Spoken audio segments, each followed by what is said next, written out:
At hindi na nga lang asukal ang may problema, pati asin. Inaalat po ang presyo at produksyon. Matagal daw kasing napabayaan ang industriya ng asukal. Kaya ngayon, pati asin, kailangan na rin angkatin. Yan po ang tinutukan ni Maki Pulido.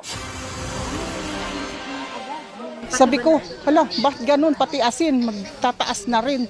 Yan ang reaksyon ni Aling Asun nang huling bumili ng asin para sa tinitinda niyang pork barbecue. Dito kasi sa Commonwealth Market sa Quezon City, bahagyang nagtaas ang kada kilo ng asin sa 13 pesos per kilo mula sa 10 pesos noong nakaraang buwan. Ang imported naman na iodized, 20 pesos na mula sa 12 pesos. At sabi ng supplier nila, magmamahal pa. Tataas po daw po siya. Bakit daw? Yun po, hindi po namin. Kaya inaabisuhan po namin yung mga customer namin na tataas po siya. Ang asinan na ito sa Bulacan nagbebenta ng 400 pesos kada sako ng asin. Pero pagdating daw sa palengke, nasa 500 pesos na ito. Ayon kay Menando Clara, isang salt farmer, dahil daw kasi tag-ulan, walang produksyon ngayon ng asin at kumonti na ang mga asinan dahil lumiit na ang mga lupang pwedeng gamitin. Mga ilang asinan po dati meron tayo? Ay, masa 20 mahigit. 20 mahigit. Ngayon po, ilan na lang natin Lalo, siyem lang asin. Sabi ng ilang gumagawa ng asin sa barangay Alacan sa San Fabian, Pangasinan, bumagsak ang kanilang produksyon ngayong buwan. Mula 200 sako kada linggo noong Hunyo, nasa 100 sako na lang daw ngayon. Wala, stop production pa.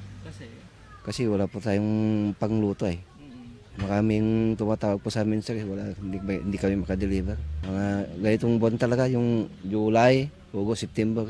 Tumaas din ang presyo ng asin sa Pasukin, Ilocos Norte dahil tumaas ang presyo ng potassium iodide na hinahalo sa pagluluto. Apektado rin ang kabuhayan ng nagpapatuyo ng isda sa Sorsogon dahil maliban sa mataas ang presyo ng isda dahil sa panahon, tumaas na rin ang presyo ng asin. Kinukunan pa namin ng bagong pahayag ang Department of Agriculture. Pero dati nang sinabi ni DA Undersecretary Domingo Panganiban na wala silang nakikitang pagtaas sa presyo ng asin. Ganun pa man, may shortage daw sa supply, partikular sa common salt na ginagamit na fertilizer. Ito raw ang dahilan kung bakit kakailanganing mag-import ng asin. Oo, ang laking problema niyan. I think it's ₱500 million pesos worth. Nag-i-import tayo. Si Aling Asun natawa na lang nang mabalitaang pati ba naman asin, inaangkat na. Nag-aangkat na pati asin. Di ba nakakagulat po? Asin pala inaangkat. Akala ko dito lang po sa Pilipinas yung asin. Napabayaan daw ang salt industry ayon kay dating DA Undersecretary Fermin Adriano. Nang ipasa raw ang asin law na kailangang maging iodized ang asin, marami sa mga salt farmer hindi kinaya ang puhunan para sa kailangang teknolohiya para gawin ito. Kaya kahit daw napapaligiran ng dagat ang Pilipinas, nasa 90% ng supply ng asin sa bansa imported. We did not invest properly, and there is this law that prevented us from producing just the ordinary salt. So we're importing more than 90%.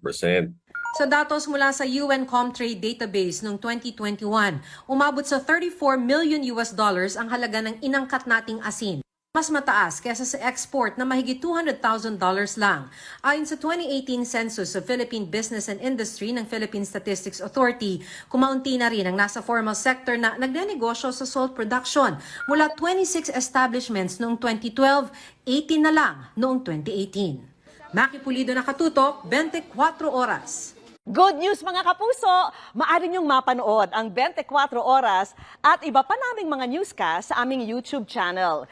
I-click lang ang subscribe button na lalabas sa screen. Sa mga kapuso abroad, maaari niyo kaming masubaybayan sa GMA Pinoy TV at sa www.gmanews.tv.